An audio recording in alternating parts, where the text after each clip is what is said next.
All right, let's talk about that awesome hero statue base you're building. We're going to go on a little journey inside the circuit itself. We're going to uncover the secret story of how electricity zips from the battery pack all the way to those amazing flashing lights. So yeah, let's follow the energy. Seriously, have you ever stopped and wondered what's actually going on inside your electronics? You've got all these little bits and pieces, right? The circuit board, some solder. But how does it all, work? It kind of feels like magic, doesn't it? Well, I promise, by the end of this, you're going to be the magician who knows exactly how the trick is done. So our mission, should you choose to accept it, is pretty straightforward. We're going to follow that path of energy, right from the very start to the flashy finish. We're going to see how you can take a simple box of parts and, with a bit of science and your awesome soldering skills, turn it into this incredible, glowing base for your hero.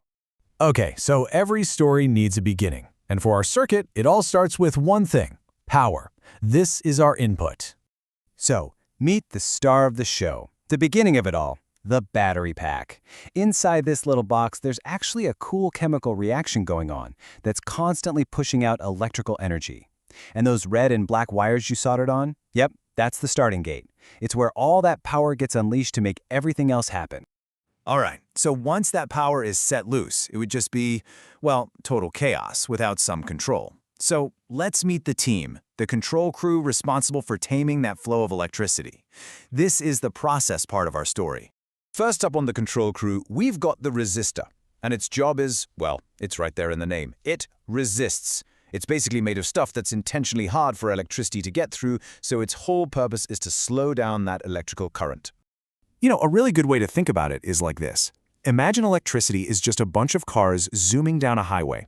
The resistor, it's like a traffic controller, or maybe a sudden construction zone that squishes 3 lanes down to just 1. It forces all that traffic, all that current, to slow right down and get in line, which stops a massive pileup that could wreck the other parts of our circuit. So yeah, you've probably heard that famous line, resistance is futile. Well, not here. In our circuit, resistance is actually crucial. Without it, your poor little LEDs would get blasted with way too much power and would just, poof, burn out in a flash. Now you probably noticed you've got 2 different kinds of resistors in your kit, right? The 330 ohm one, think of that as the LED's personal bodyguard. Its job is to let just enough current through to light it up safely. But the 10K ohm one, the bigger one, it has a totally different job. It's more like the circuit's pacer. It works with other parts to slow things down and control the timing of that cool blinking effect. Okay, next up in the control crew is this little guy, the capacitor. Its main gig is to act like a tiny, super temporary battery. Basically, it stores up a little bit of electrical charge and then releases it all in one go.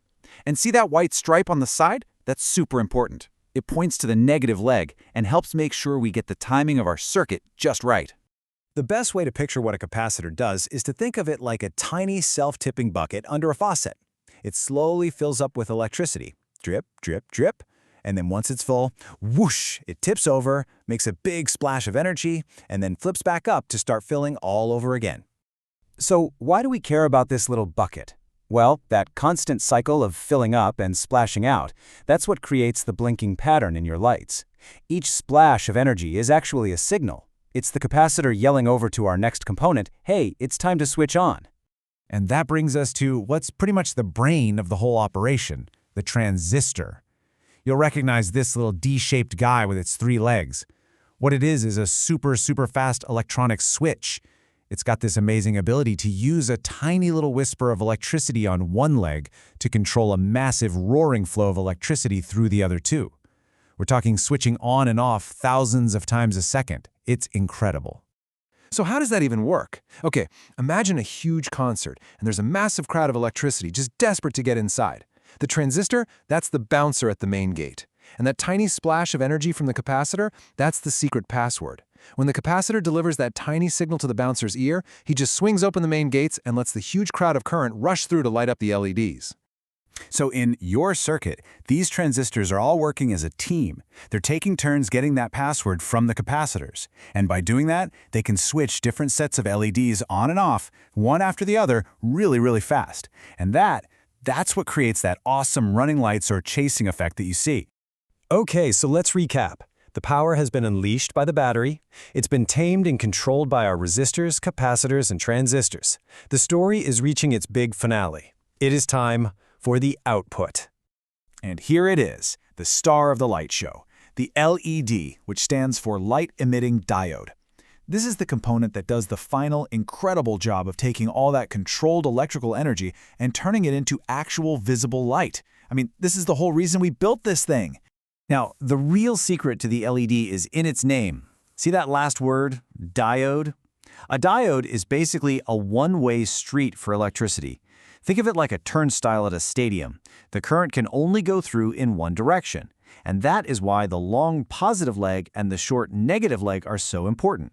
If you put it in backwards, the turnstile is locked, no electricity can get through, and you get no light. Oh, and what about the board that everything is sitting on? The PCB, or printed circuit board? Well, that's just the roadmap for our whole story. Those shiny copper lines you see are the highways that connect every single component, making sure the electricity flows exactly where it needs to go. All right, so we've met all the individual players in our circuit's big story. Now let's zoom out and look at the big picture. Let's put it all together into one simple idea. It really all boils down to this: input, process, and output. Simple, right? First, the battery pack provides the input. That's all the raw power. Next, our control crew, the resistors, capacitors, and transistors, they process that power. They slow it down, they store it, they time it, they switch it. And finally, the LEDs create the output, turning all that carefully controlled energy into the awesome light you see. And there you have it. You didn't just solder some parts onto a board.